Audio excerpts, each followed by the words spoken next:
Another threat out of North Korea in the ongoing series of military muscle flexing as the United States and South Korea continue conducting exercises. The targets of this latest threat, U.S. air bases on nearby Guam and Okinawa.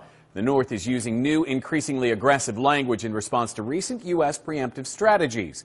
A spokesperson for the Korean People's Army says in a statement, the U.S. should not forget that these bases are within DPRK's striking range. Now that the U.S. has started open nuclear blackmail and threats, the DPRK, too, will move to take corresponding military actions. Now, this comes after what the New York Times is calling a rare action, the Pentagon publicly announcing training missions by American B-52 bombers over the Korean Peninsula. The stated goal to reiterate the United States' support for South Korea and Japan during a time when the North's actions are gaining traction. North Korea is calling the U.S. military missions an unpardonable provocation, especially as contention between the two countries continues to grow. The Korean Central News Agency blames the U.S., calling it the arch criminal and threatening. Should the U.S. imperialist intrude into the territorial waters, air, and land of the DPRK even 0.001 millimeter, its armed forces and people will annihilate the aggressors with strong retaliatory strikes and achieve the final victory in the long-standing showdown with the U.S.